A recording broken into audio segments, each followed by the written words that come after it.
안녕하세요. 오늘 저희는 미생물의 성장, 그리고 그 제어 방법에 대한 강의 노트를 좀 깊이 살펴보려고 합니다. 네.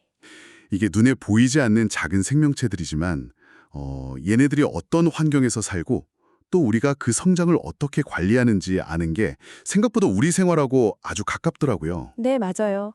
이게 뭐 식품 안전부터 시작해서 질병 관리, 또 환경 문제, 심지어는 첨단 생명공학 기술까지 정말 안 끼는 데가 없죠. 그렇죠. 네. 그래서 단순히 정보만 아는 것보다는 이게 실제 세상에서 어떤 의미가 있는지 그걸 좀 연결해 보면 재밌을 것 같습니다. 좋습니다. 그럼 뭐 가장 기본적인 것부터 시작해 볼까요? 미생물도 결국 먹고 살아야 하잖아요. 네, 그렇죠. 그 기질 농도, 그러니까 먹이 양이 성장에 영향을 미친다. 이걸 설명하는 모노드 방정식이라는 게 있던데요. 이게 뭔가요? 좀 쉽게 설명해 주실 수 있을까요? 아, 네. 그 모노드 방정식이라는 건요. 미생물의 성장 속도, 이걸 보통 뮤라고 쓰는데요. 이 성장 속도가 먹이, 즉 기질의 농도 S에 따라서 어떻게 변화하는지를 보여주는 아주 기본적이면서도 중요한 모델입니다. 아, 네. 이렇게 생각해 보시면 어떨까요? 미생물을 하나의 작은 공장이라고 본다면 성장 속도는 그 공장의 생산 속도 같은 거예요. 네네. 모노드 방정식은 이 생산 속도가 원료, 즉 기질 S 공급량에 따라 어떻게 달라지는지 설명하는 거죠. 예를 들어서 원료가 아주 그냥 넘쳐나요. 막 쌓여 있어요. S가 어떤 특정 값, KS라는 값보다 훨씬 크면요. 네. 아하. 그러니까 먹이가 충분하면 미생물은 그냥 자기 능력껏 최대한 빨리 자란다. 이 말씀이시군요. 네, 맞습니다. 그럼 반대로 먹이가 부족할 때는 어떻게 되나요? 네, 그 반대 경우, 그러니까 원료가 아주 조금밖에 없어요. S가 KS보다 훨씬 작으면 이제 공장의 생산 속도는 들어오는 그 원료량에 거의 정비례하게 됩니다. 아, 원료가 조금 더 들어와야지만 생산 속도가 그만큼 올라가는 거죠.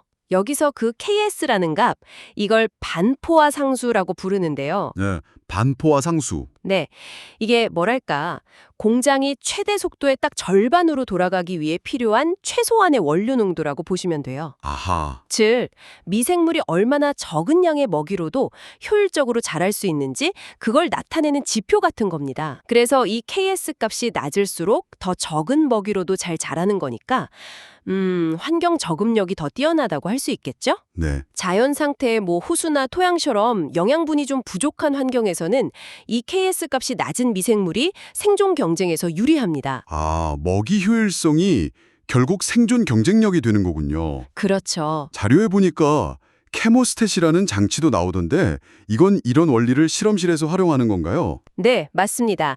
케모스탯은 미생물을 좀 일정한 환경 조건에서 안정적으로 배양하고 싶을 때 쓰는 아주 유용한 장치예요. 네. 일정한 속도로 계속 새로운 배지, 그러니까 먹이가 든 액체를 넣어주면서 동시에 같은 속도로 배양액을 빼내는 연속 배양 시스템의 일종인데요. 아, 계속 흐르는 거군요. 네, 핵심은 이 배지를 갈아주는 속도, 이걸 희석률 D라고 하는데 이걸 잘 조절하는 겁니다. 희석률 D요? 네.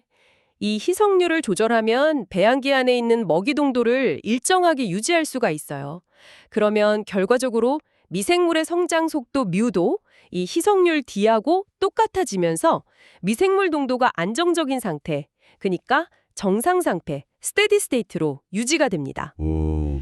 이걸 이용하면 특정 환경 조건에서 미생물이 어떻게 반응하는지 아주 정밀하게 연구할 수가 있죠. 먹이 말고 또 중요한 게 환경 조건일 텐데 역시 온도가 아주 중요하겠죠? 아, 그럼요. 온도는 뭐 미생물 안에서 일어나는 거의 모든 화학 반응 속도에 직접적인 영향을 주거든요. 특히 생명 활동의 핵심인 효소 활성에 아주 결정적입니다. 네. 그래서 각 미생물마다 자기가 활동할 수 있는 특정 온도 범위라는 게 있어요. 온도 범위요? 네, 성장이 가능한 가장 낮은 온도, 최저 온도가 있고요. 가장 활발하게 잘 자라는 최적 온도, 그리고 더 이상 버티지 못하고 죽기 시작하는 최고 온도, 이렇게 세 가지 기준 온도가 있습니다. 아까 온도가 너무 높으면 단백질이 변성된다고 하셨는데 그게 마치 달걀 흰자 익는 것처럼 생각하면 될까요? 네, 아주 정확한 비유입니다. 최고 온도 이상으로 올라가면 세포 안에 있는 단백질들, 특히 효소들이 열 때문에 구조가 막 뒤틀리고 변형돼서 제 기능을 완전히 잃어버려요. 네. 뭐 세포막도 손상되고 심하면 세포 자체가 터져버리는 열 분해 현상이 일어나기도 하고요. 혹. 반대로 최저 온도 이하로 내려가면 세포막이 너무 뻣뻣하게 굳어버려서 필요한 물질을 흡수하거나 노폐물을 내보내는 기능이 확 떨어집니다. 그래서 성장이 멈추는 거죠. 그렇군요. 결국 모든 미생물은 자기만의 최저 온도에서 가장 효율적으로 살아가는 겁니다. 온도 선호도에 따라 나누는 분류가 재밌더라고요. 뭐 냉장고에서도 자라는 애들이 있고 아니면 막 펄펄 끓는 온천에 사는 애들도 있다고요. 네, 그 차이가 정말 어마어마합니다. 크게 한 4가지 정도로 나눠볼 수 있는데요. 네. 우선 저온균, 사이크로필스. 얘니들은 0도에서 한 20도 사이, 그러니까 아주 차가운 환경을 좋아합니다. 냉장고 속 음식물 부패시키는 주범들이 바로 이쪽 계열이죠. 아, 얘네들은 세포막에 불포화 지방산이라는 게 많아서 낮은 온도에서도 막이 굳지 않고 좀 유연하게 유지가 돼요. 신기하네요. 그리고 우리 주변에서 가장 흔하게 볼 수 있는 대부분의 미생물, 또 사람에게 병을 일으키는 병원균들은 중온균인데요. 얘네는 한 15도에서 45도 사이, 좀 온화한 온도를 좋아합니다. 네. 반대로 아주 뜨거운 환경을 좋아하는 애들도 있습니다. 고온균은 45도에서 80도 정도, 그리고 초고온균은 무려 80도 이상, 심지어 100도가 넘는 끓는 물에서도 살아요. 끓는 물에서요. 와. 네, 뭐 온천이나 심해 열수구 같은 데서 발견되는데 얘네들 단백질이나 세포막은 열에 아주 강하게 적응이 되어 있습니다. 그 유명한 PCR 기술에 쓰이는 탁 중합 효소 있죠? 그게 바로 이 고온균에서 나온 거예요? 아, 그게 고온균에서 온 거였군요. 네. 초고온균은 정말 생명의 극한을 보여주는 예라고 할 수 있죠. 그런데 낮은 온도는 성장을 멈추게 할 뿐이지 반드시 죽이는 건 아니라는 점도 좀 중요해 보이는데요. 아, 맞습니다. 아주 중요한 포인트예요. 그게 바로 우리가 음식을 냉동 보관하는 원리잖아요. 그렇죠. 미식오락 활동을 그냥 일시 정지시키는 거지 완전히 없애는 건 아니거든요. 그래서 해동하면 다시 활동을 시작할 수 있는 거고요. 온도만큼이나 pH, 그러니까 산성도도 미생물한테 중요하겠네요. 네, 그럼요. 대부분의 미생물은 세포 내부 환경을 중성, 그러니까 pH 7 근처로 유지하려고 굉장히 애를 씁니다. 왜죠? 세포 안에 있는 단백질이나 DNA 같은 아주 중요한 분자들이 pH 변화에 되게 민감하거든요. 조금만 변해도 구조가 바뀌거나 기능이 망가질 수 있어서요. 아, 하지만 여기에도 또 극한 환경 전문가들이 있습니다. 호산성교용 애시도필즈라고 불리는 애들은 pH 6 아래 아주 강한 산성 환경에서 잘 자랍니다. 식초보다도 더 신환경인가요? 네, 훨씬 더요. 심지어 어떤 종류는 중성 pH에서는 오히려 세포막이 녹아버릴 정도로 산성에 완벽하게 적응했어요. 예를 들면 광산 폐수 같은 데서 황을 산화시켜서 황산을 만들어내는 박테리아들이 대표적이죠. 와, 스스로 환경을 더 산성으로 만들기도 하는군요. 그렇죠. 반대로 호알칼리성균, 알칼리필즈는 pH 9 이상의 아주 강한 염기성 환경, 뭐 예를 들면 소다 호수 같은 곳에서 잘 삽니다. 염기성이면 비눗문 같은 건가요? 네, 그런 환경이죠. 얘네들은 세포 밖에 아주 높은 H+ 농도, 산성, 나 OH- 농도, 염기성으로부터 자기 세포 내부를 보호하는 아주 특별한 방어 시스템들을 가지고 있어요. 그래서 생물학적 폐수 처리 같은 공정에서는 이런 미생물들이 최적으로 활동할 수 있도록 pH를 아주 정밀하게 조절해주는 게 중요합니다. 주변 환경에 맞춰서 정말 다양하게 적응하는군요. 이번엔 압력 얘기인데요. 좀 놀랐던 게 해수면 압력인 1기압부터 심해한 4,000m, 그러니까 약 400기압 정도까지는 압력 변화가 미생물 성장에 큰 영향을 안 준다고요? 네, 그 정도 범위 내에서는 대부분 미생물들이 잘 견뎌냅니다. 이게 뭐랄까, 물 자체가 비압축성 유체라서 세포 안팎으로 압력이 균등하게 작용하기 때문이기도 하고요. 아, 하지만 더 깊은 심해, 예를 들어 마리아나 해구 같은 곳은 압력이 1100기압까지 올라가거든요. 해수면의 1100배죠. 1100배요? 상상이 안 되네요. 네. 그런데 그런 초고압 환경에서도 살아가는 미생물들이 있습니다. 이른바 압력호성 세균인데요. 얘네들은 높은 압력 때문에 단백질 구조가 찌그러지거나 망가지지 않도록 아주 특별하게 진화했습니다. 와, 다만 압력이 갑자기 변화하는 거, 이건 대부분의 미생물에게 아주 치명적입니다. 예를 들어 심해 살던 미생물을 갑자기 해수면으로 끌어올리면 압력이 확 낮아지면서 세포가 뻥 터져버릴 수 있어요. 아, 급격한 변화가 문제군요. 네. 특히 낮은 온도랑 높은 압력이 같이 있는 곳, 뭐 극지방 심해 같은 곳은 미생물 활동이 극도로 느려지는 아주 극한 환경 중 하나입니다. 압력 다음은 염도, 소금 농도인데요. 이것도 중요하겠네요. 세포 안팎의 농도 균형이 깨지면 안 될 텐데요. 그렇죠. 외부 염분 농도가 너무 높으면 삼투 현상 때문에 세포 안에 물이 밖으로 다 빠져나가서 세포가 쪼그라들거나, 반대로 세포 안으로 염 이온이 너무 많이 들어오면 세포 안에 있는 단백질들이 엉겨붙어서 굳어버릴 수 있어요. 그러면 제 기능을 못하겠죠? 네, 그래서 미생물은 주변 염도 변화에 맞춰서 세포 내부의 이온 농도를 조절하는 능력이 아주 중요합니다. 염분에 견디는 능력도 미생물마다 다르겠죠. 자료에 내염성하고 호염성이라는 말이 나오던데 다른 건가요? 네, 아주 중요한 구분입니다. 내염성균은요, 원래는 소금기 없는 환경을 더 좋아하는데 어쩔 수 없이 높은 염 농도에서도 견딜 수 있는 애들입니다. 아, 견디는 거군요. 네, 대표적으로 식중독을 일으키는 황색 포도상구균 같은 게 여기 속해요. 얘네들은 소금기가 많은 환경에 처하면 에너지를 막 써가면서 세포 안으로 들어온 염분을 밖으로 퍼내야 살아남을 수 있어요. 힘들게 사는 거네요. 그렇죠. 반면에 호염성균은 아예 성장을 위해서 어느 정도 높은 염 농도를 필요로 하는 미생물입니다. 소금이 있어야 잘 자란다고요? 네, 특히 극한 호염성균이라고 불리는 애들은 바닷물보다도 훨씬 짠 거의 소금 포화 상태에 가까운 환경에서만 살 수 있어요. 그 샌프란시스코 근처에 가면 염전이 막 붉게 보이는 곳이 있는데 그게 바로 이런 극한 호염성 세균 때문입니다. 와, 염전 색깔이 세균 때문이었군요. 네, 얘네들은 세포 안으로 칼륨 이온 같은 다른 이온을 엄청나게 농축시켜서 외부의 높은 염도와 균형을 맞추거나 아니면 아예 단백질 자체가 높은 염분 환경에서 안정적으로 구조를 유지하도록 진화했어요.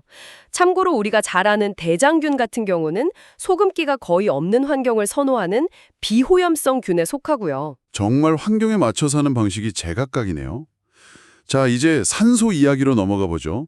산소는 우리한테는 없으면 안 되지만 어떤 미생물에게는 완전 독약일 수도 있다니 이 점이 참 흥미로웠습니다. 네, 산소와의 관계는 미생물이 에너지를 어떻게 얻는지 그 대사 방식과 아주 직접적으로 연결되기 때문에 미생물을 분류하는 굉장히 중요한 기준 중 하나입니다. 네, 크게 보면 산소를 좋아하는 호기성균, aerobes과 산소를 싫어하거나 필요 없는 혐기성균, anaerobes로 나눌 수 있어요. 호기성, 혐기성. 네, 절대 호기성균은 우리처럼 산소가 없으면 아예 살 수가 없습니다. 산소를 이용해서 에너지를 만드는 호흡 과정이 가장 효율이 좋거든요. 반면에 절대 혐기성균은 산소가 있으면 오히려 해롭거나 죽습니다. 산소가 없는 아주 깊은 흙 속이나 동물의 장 속 같은 환경에서 살아가죠. 그럼 그 중간도 있나요? 산소가 있어도 되고 없어도 되는 그런 유연한 미생물도 있을 것 같은데요. 네, 있습니다. 바로 조건부 호기성균 facultative anaerobes인데요. 대장균이 아주 대표적인 예입니다. 아, 대장균이요? 네, 얘네는 산소가 있으면 산소를 이용해서 호기성 호흡을 하고 산소가 없으면 발효라든지 혐기성 호흡 같은 다른 방식으로 에너지를 얻도록 전환할 수 있어요. 물론 산소가 있을 때 훨씬 더 잘 자랍니다. 똑똑하네요. 또 내기성 혐기성균이라는 애들도 있는데요. 얘네는 산소를 에너지 만드는 데 쓰지는 않아요. 그런데 산소가 있어도 죽지는 않고 견딜 수는 있습니다. 주로 발효작용에 의존해서 살아가죠. 우리가 먹는 유산균 중에 일부가 여기에 속합니다. 아, 유산균이요? 네, 마지막으로 미세호기성균이라는 애들은 약간의 산소는 필요한데 우리 공기 중의 산소 농도 약 21%는 너무 높아서 오히려 해로운, 좀 까다로운 조건을 좋아하는 미생물입니다. 정말 다양하네요. 시험관에 배양할 때 레사주린 같은 지시약을 넣으면 산소 농도에 따라 색견이 변한다고 하던데 그럼 미생물이 어디서 자라는지만 봐도 대충 산소 요구도를 알 수 있겠군요. 네, 맞습니다. 그게 아주 간단하게 구분하는 방법인데요. 시험관 위쪽, 그러니까 산소가 많은 쪽에 잔뜩 모여 자란다면 절대 호기성 균일 가능성이 높고 반대로 시험관 맨 아래쪽, 산소가 거의 없는 곳에 가라앉아 자라면 절대 혐기성 균이겠죠. 네, 만약 시험관 전체에 골고루 퍼져서 자란다면 조건부 호기성균이나 내기성 혐기성균일 수 있고요. 또 특정한 산소 농도를 좋아하는 미세호기성균은 시험관 중간쯤 특정 깊이의 띠 모양으로 모여서 자랍니다. 눈으로 보고 대략 판단할 수 있죠. 자, 이제 환경 요인의 마지막 순서, 방사선입니다.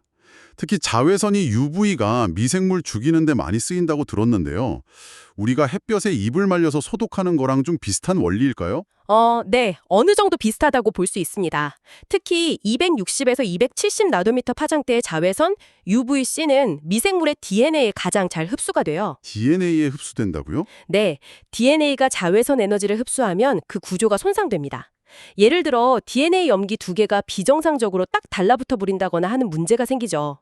이렇게 DNA가 망가지면 제대로 복제도 안 되고 유전 정보도 읽을 수 없게 되니까 결국 미생물은 죽게 되는 겁니다. 아, 그래서 실험실 기구나 잡업대 표면 소독할 때 UV 램프를 많이 사용하죠.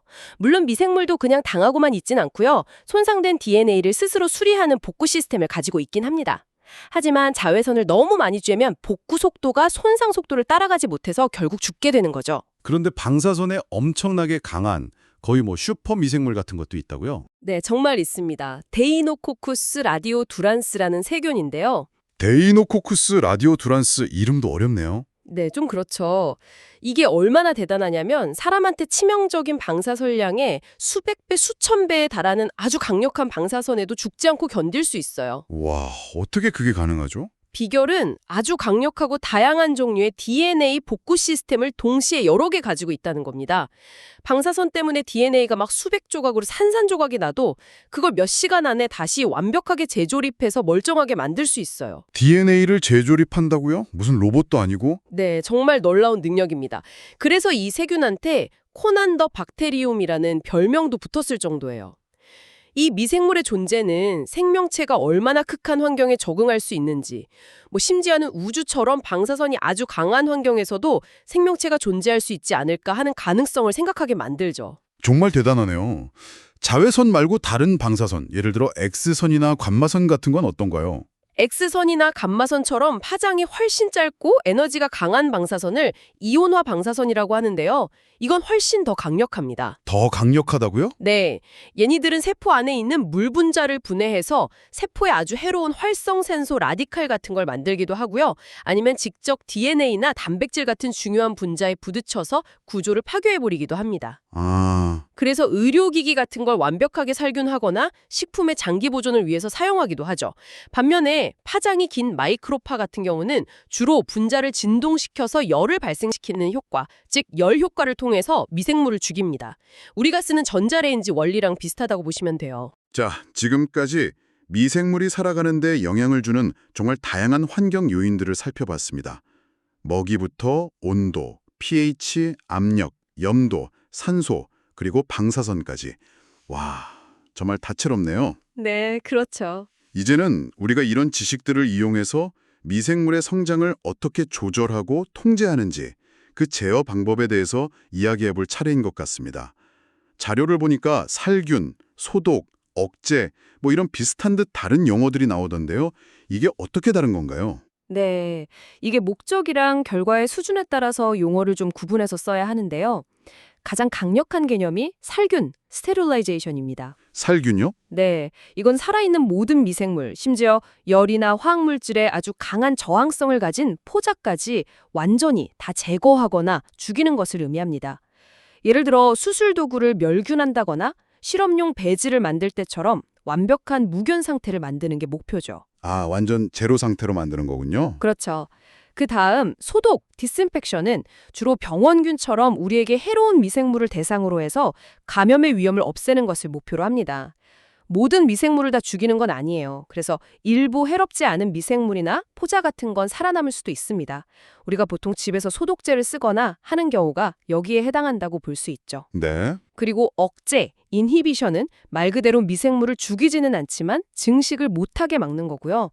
오염 제거, 디컨타미네이션은 어떤 물체 표면 같은 곳에 있는 미생물 수를 우리가 다루기에 안전한 수준까지 줄이는 과정을 말합니다. 아, 목표에 따라 수준이 다 다르군요. 네, 맞습니다. 고온 고압 증기를 쓴다고 하는데 집에서 쓰는 압력솥이랑 좀 비슷한 원리인가요? 네, 원리는 거의 똑같다고 보시면 됩니다. 오토클레이브는 밀폐된 용기 안에 높은 압력의 수증기를 가득 채워넣어요. 그러면 압력 때문에 물에 끓는 점이 100도씨보다 훨씬 높아지거든요. 보통 121도 정도까지 올립니다. 121도요? 네, 여기서 중요한 건 압력 자체가 미생물을 죽이는 게 아니라 이 고온의 습한 열이 미생물의 단백질이나 세포 구조를 아주 효과적으로 파괴한다는 점입니다. 그냥 마른 열기보다 습기가 있는 뜨거운 증기가 훨씬 더 침투력도 좋고 열 전달도 잘 돼서 살균 효과가 훨씬 뛰어납니다. 아, 습한 열이 더 효과적이군요. 네. 그런데 우유나 주스 같은 식품에는 저온 살균법을 쓴다고 하잖아요. 이것도 이름은 살균인데 오토클레이브랑은 다른 거죠? 네, 이름 때문에 좀 헷갈리기 쉬운데요. 저온 살균법은 아까 말씀드린 완전 살균, 스테릴리제이션 하고는 개념이 다릅니다. 다른 건가요? 네, 그 파스테르가 개발한 방법인데요. 이건 우유나 주스처럼 너무 높은 온도로 가열하면 맛이나 영양 성분이 확 변해버리는 액체 식품에 주로 적용하는 방법입니다. 아, 네네. 목표가 모든 미생물을 다 죽이는 게 아니고요. 그 안에 있을 수 있는 식중독균 같은 병원균이나 식품을 빨리 상하게 만드는 주요 미생물들의 수를 안전한 수준까지 확 줄이는 거예요. 아하, 다 죽이는 게 아니라 줄이는 거군요. 열에 좀 강한 일부 미생물이나 포자 같은 것들은 살아남을 수가 있습니다. 그래서 저온 살균 우유도 유통기한이 있고 꼭 냉장 보관을 해야 하는 거죠. 이제 확실히 알겠네요. 완전 살균과는 목표가 다른 거군요. 자, 이번에는 화학 물질을 이용한 제어 방법인데요. 항균제가 미생물에 작용하는 방식에 따라서 정균 작용, 살균 작용, 용균 작용 이렇게 세 가지로 나뉜다고요? 그래프를 보니까 차이가 좀 있어 보이던데요. 네, 이것도 항균제가 미생물한테 정확히 어떤 영향을 미치는지 이해하는 데 아주 유용한 구분입니다. 이걸 뭐 잡초 관리하는 거에 비유해 볼 수 있을 것 같은데요. 잡초요? 네, 정균작용 백테리오스태틱은 잡초가 더 이상 자라지 못하게 성장을 딱 멈추게 하는 제초제 같은 거예요. 네. 약제를 뿌리면 잡초가 더 크지는 않지만 그래프에서 총세포수와 생존세포수가 일정하게 유지, 약효가 떨어지면 다시 자라기 시작할 수 있죠. 약제 제거 후 생존세포수가 다시 증가. 아, 살균작용 백테리오사이덜은 잡초를 아예 뽑아서 죽여버린 것과 비슷합니다. 잡초는 죽었지만 그 자리에 죽은 잡초의 형태, 총세포수 유지는 그대로 남아있을 수 있죠. 그렇군요. 마지막으로 용균작용, 백테리올라이틱은 가장 강력한 건데요. 잡초를 죽일 뿐만 아니라 아예 형체도 없이 녹여서 없애버리는 제초제 같은 겁니다. 녹여버린다고요? 네, 잡초 자체가 사라져버리니까 총세포수와 생존세포수 모두 감소, 가장 확실하게 제거하는 방법이라고 할 수 있겠죠. 세포벽을 파괴하거나 해서 세포 내용물이 다 터져 나오게 만드는 방식입니다. 와, 비유를 들어주시니까 차이가 확 와닿네요. 정균, 살균, 용균 작용. 네, 어떤 항균제를 쓸지는 이제 목적에 따라 달라지겠죠. 단순히 증식만 막으면 되는지 아니면 완전히 없애야 하는지에 따라서요. 와, 오늘 정말 미생물의 세계를 깊숙이 들여다본 느낌입니다. 기질 농도부터 온도, pH, 압력, 염도, 산소, 방사선까지 성장에 영향을 미치는 요인도 정말 다양하고요. 그렇죠. 또 열이나 화학 물질을 이용해서 이걸 우리가 제어하는 방법까지 아주 체계적으로 알 수 있었네요. 네, 사실 눈에 보이지는 않지만 이 작은 생명체들의 세계가 생각보다 훨씬 더 역동적이고 또 복잡하다는 것을 좀 느끼셨을 것 같습니다. 네, 정말요. 그리고 이런 아주 기본적인 원리들이 결국 우리가 매일 접하는 뭐 식품의 보존 처리라든지 병원에서의 감염 관리, 또 깨끗한 물을 만들기 위한 정수 처리, 그리고 더 나아가서 다양한 생명공학 기술의 바탕이 되고 있다는 점도 중요하고요. 그렇군요. 오늘 배운 내용을 바탕으로 청취자분들이 좀 더 생각해 볼 만한 질문을 하나 던져주신다면 어떤 게 있을까요? 오늘 우리는 온도나 pH, 염도 같은 여러 환경 요인들이 각각 미생물에 어떤 영향을 미치는지 하나씩 개별적으로 살펴봤잖아요. 네, 그랬죠? 그런데 실제 환경, 예를 들어서 뭐 깊은 바닷속이라든지 아니면 발효식품 내부 혹은 우리 몸속 같은 곳에서는 이런 요인들이 딱 하나만 작용하는 경우는 거의 없습니다. 아, 복합적으로 작용하겠네요. 그렇죠. 예를 들어서 심해 열수구 같은 곳은 초고온이면서 동시에 초고압 환경이고 또 김치 같은 발효식품 속은 낮은 pH에 높은 유기산 농도, 그리고 또 높은 염도까지 결합된 아주 복합적인 환경이죠. 그렇다면 이렇게 여러 가지 스트레스 요인이 한꺼번에 주어지는 복합 스트레스 환경에서 미생물들은 과연 어떻게 반응하고 또 서로 상호작용을 할까요? 단일 스트레스에 대한 반응을 그냥 단순히 더한 것과는 뭔가 다른 예상치 못한 시너지 효과가 나타나거나 혹은 서로 상쇄하는 기량작용 같은 게 나타나지는 않을까요? 이러한 복합 스트레스에 대한 미생물의 생존 전략과 적응 메커니즘을 더 깊이 탐구해보는 것은 어떨까 한번 제안하고 싶습니다. 이게 생명의 다양성이나 극한 환경 적응 능력을 이해하는데 또 다른 아주 흥미로운 관점을 줄 수 있을 것 같아요. 복합 스트레스 환경에서의 생존 전략이라, 와, 정말 흥미로운 질문인데요. 단순히 어려움이 여러 개 겹치는 게 아니라 뭔가 전혀 다른 생존 방식이나 상호작용이 나타날 수도 있겠다는 생각이 드네요. 더 알아보고 싶게 만듭니다. 오늘 심도 깊은 설명과 마지막 질문까지 정말 감사했습니다. 네, 감사합니다. 저희는 다음 시간에 또 다른 흥미로운 주제로 당신을 찾아뵙겠습니다.